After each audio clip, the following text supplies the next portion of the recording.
Spear of Destiny. The Nazi Party has long been associated with the looting and hoarding of historical artifacts, pseudoscientific research, and the occult. This was especially true of Heinrich Himmler and his SS. Himmler, who had a personal occultist, created a chapter of his elite SS known as the Ahnenerbe as a form of think tank and research unit. The Ahnenerbe was devoted to promoting the Nazi Party ideals regarding Aryan superiority and carrying out research into the occult. One objective of the Ahnenerbe was to unearth or establish a strong historical identity of the Nazis' Aryan predecessors through the study of archaeology. Hitler wanted to demonstrate the superiority of the Aryan race, and he believed the Nazis could use any clues of an Aryan past in propaganda to justify the German settlement of captured territory. One of the most precious artifacts sought by the Nazis was the Spear of Destiny, also known as the Holy Lance or the Lance of Longinus, which is alleged to be the spear that pierced Christ's abdomen while he hung from the cross. The Bible even alludes to this infamous weapon, stating that, although Christ was already dead upon the cross, quote, "One of the soldiers with spear pierced his side, and forthwith came there out blood and water." As a child, Hitler had seen the spear in a museum, and he had become enamored with it, believing it to be a key to untold power. He's supposed to have later stated that the Spear of Destiny had given him a vision of the future, which had informed his own political and ideological beliefs. One reason that high-ranking Nazis were willing to chase this artifact, besides its cultural significance, was that the Spear of Destiny is said to bestow upon its possessor magical powers, including immortality and the ability to conquer one's enemies. Legend has it that the first Roman emperor, Charlemagne, had wielded the Spear of Destiny for 47 consecutive military victories, and that on the very day he finally dropped it, he fell dead. Hitler and his officers believed that the spear would aid them in the same way as they waged war in Europe. As part of the imperial regalia of the Holy Roman Emperor, Hitler also believed that possessing the spear would legitimize his right to rule in victory. In October 1938, under orders from Hitler, the spear was taken by train to Nuremberg, where dedicated members of the SS carefully guarded it at St. Catherine's Church. The Spear of Destiny remained under lock and key, in possession of the Nazi Party as it fought its sinister campaign, until the 30th of April 1945. It was liberated by US forces just 2 hours before Hitler's death, ultimately repeating the prophecy originally fulfilled by Charlemagne almost 2,000 years prior. Mjolnir. In addition to pursuing Christian artifacts, the Nazis were interested in Norse and Scandinavian pieces. Heinrich Himmler held this interest in exceptionally high importance, believing that mystical objects of Scandinavian origin could hold immense power. The most famous of these artifacts is commonly known as Thor's hammer, or Mjolnir. Thor, the god of thunder in Norse mythology, wielded his hammer to devastating effect as a physical weapon, but it's also believed to provide divine blessings. It's been alluded to in numerous historical texts and held particularly high symbolic value to the Vikings. Many artifacts have been created that evoke Thor's hammer and claim to be the legitimate article. Himmler, who became obsessed with discovering Mjolnir, wrote a letter to the Ahnenerbe in May 1940, requesting that they, quote, "find all places in the northern Germanic Aryan cultural world where an understanding of the lightning bolt, the thunderbolt, Thor's hammer, or the flying or thrown hammer exists." Insisting that his Ahnenerbe soldiers and researchers gather all relevant historical materials, Himmler's letter also confessed that he was, quote, "convinced that this is not based on natural thunder and lightning, but rather that it is an early, highly developed form of war weapon of our forefathers, and that it implies an unheard-of knowledge of electricity." In the hands of the Third Reich, Himmler believed that Mjolnir's immense power could be used to further their political and military agenda. Under Himmler's orders, the Ahnenerbe searched for Mjolnir and hoarded scores of related statues, amulets, and texts, but never found the hammer itself. Regardless, modern-day neo-Nazis still employ the image of Mjolnir as a symbol of power. Henry the Fowler's skeleton. In addition to pursuing sacred treasures and artifacts, the SS sought more macabre artifacts. Henry the Fowler, a 10th century king of East Francia, was so called because he was said to have been working on his bird-catching nets when a messenger arrived to inform him that he was to be king. Henry the Fowler gained legendary status by waging a successful campaign against numerous Eastern European rivals and by creating the first unified German state. He was immensely popular with his subjects in life and with various artists since. Upon his death in the year 936, King Henry the Fowler's widow, Queen Matilda, founded an abbey adjacent to his castle in what is now known as Quedlinburg, complete with a dark stone crypt in which to bury the king. Henry became the subject of plays, operas, and paintings in the centuries following his demise. He came prominently to the public's attention in 1936, when Heinrich Himmler gained an interest and directed his SS towards the king's burial place.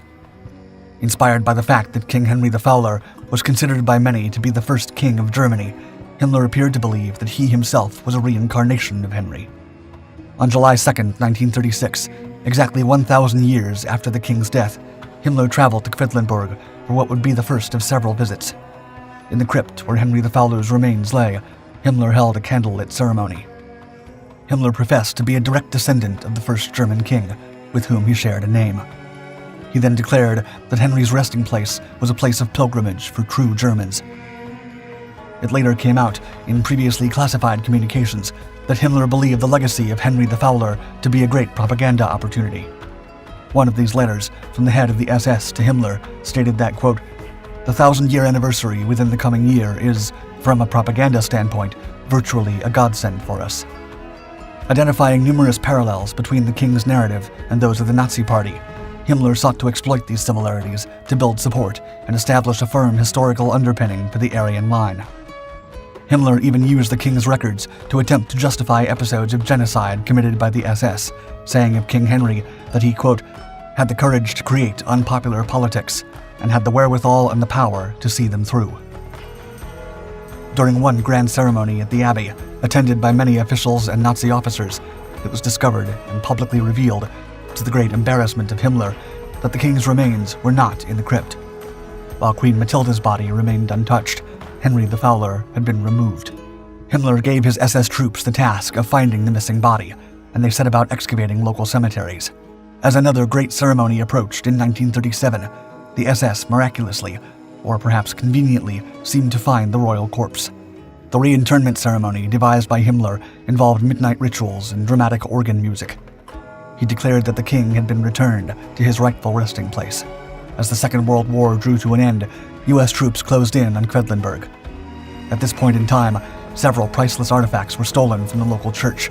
These items included jewel-encrusted tomes, ancient manuscripts, and unique relics.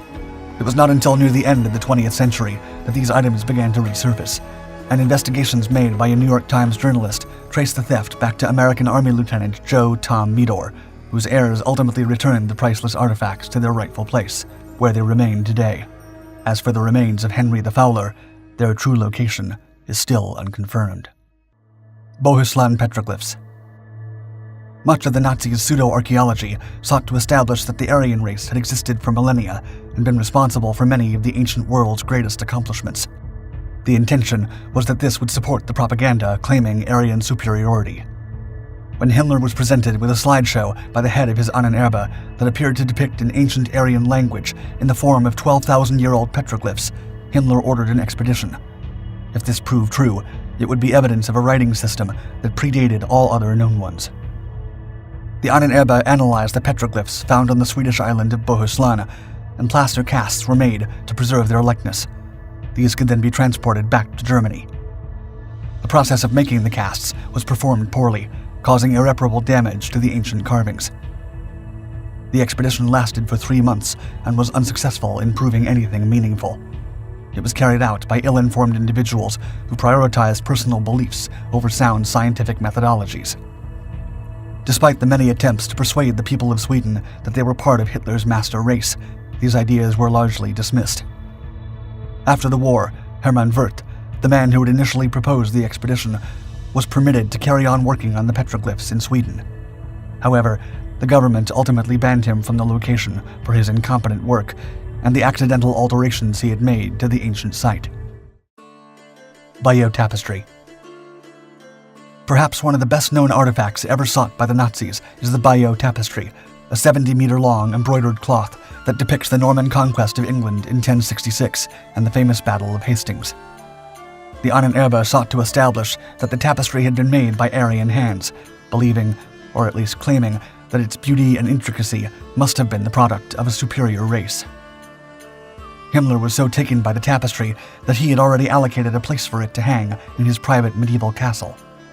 In 1939, As Nazi forces approached France, special measures were taken to protect the tapestry from the invaders, along with various other museum collections. This secure location was an underground shelter where it remained safely for 2 years. When the Nazis invaded France, the Ahnenerbe sought to secure the tapestry, finally getting their hands on it in June 1944 and escorting it to the Louvre. On August 18th, as German forces prepared to withdraw from France, Himmler sent a message which ordered the tapestry to be sent back to Germany to be kept, quote, in a place of safety. However, this message was intercepted by Bletchley Park, which by then had cracked the infamous Enigma code. By the time the SS came to retrieve the tapestry, the Louvre had fallen back under French control, and the Allied forces secured its safekeeping.